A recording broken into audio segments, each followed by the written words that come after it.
चारबाटिया महाप्रभु trust तरफ गतकाली चलित वर्षर रथयात्रा को पालन करने प्रस्तुति बैठक हो जाइछि।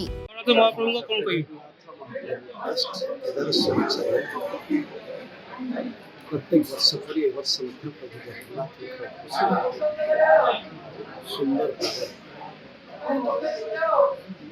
जैसे ट्रस्टीर मुख्य भाव अन्यतम ट्रस्टी सदैव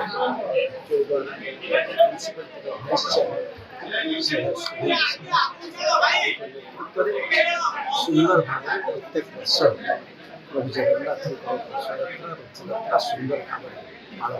तेबे आज देवस्नान पूर्णिमा हेबाकु थिबारु गोटिए मास पई एही रथयात्रा को धूमधाम रे 6टी मौजार लोक माने पालन करिबे बोली मैनेजिंग ट्रस्टी सुबेंदु सामल प्रकाश करिसंती।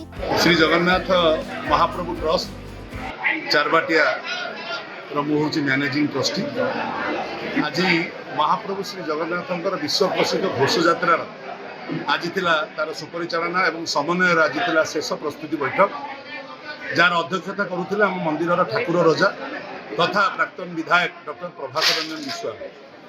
आपड़ जानते आज सबू डिपार्टमेंट आज ये आसी सरकारी मंदिर हूँ चारबाटियार श्री जगन्नाथ मंदिर देवोत्तर कमिशनर मंदिर दायित्व में सी बुझा रखा करुँच। आईन विभाग ओडिशा सरकार ए मंदिर समस्त कार्यक्रम को आगे नौ मैनेजिंग ट्रस्टी हिसाब से आज मीटिंग समस्ते आज उपस्थित होता शह शह श्रद्धालु आमर जगन्नाथ प्रेमी आज मंदिर वार्षिक और मासिक देहधारी व्यक्ति मैंने उपस्थित थे। आज माँ मैंने थे चारण गोष्ठी थे समस्ते 6 खंड मौजार मुखिया मैंने थे जो मैंने जगन्नाथ ये महा घोष यात्रा जो मैंने निजक समर्पित हो। तेबे आज 108 कलश यात्रा रे महाप्रभु स्नान पर अंचल समस्त परिवार निरामिष रहिबो सहित घोष यात्रा को पालन करिवे। तेबे ही प्रस्तुति बैठक रे प्राक्तन विधायक प्रभात विश्वाल उपस्थित रही समस्त साहाय्य सहयोग करिवे बोली कहिथिले। अन्यमानक मध्य जगन्नाथ महाप्रभु ट्रस्ट समस्त सदस्य उपस्थित थिले।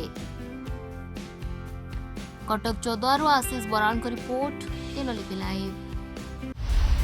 दिनलिपि लाइव को एबे ही लाइक शेयर सब्सक्राइब करंतु।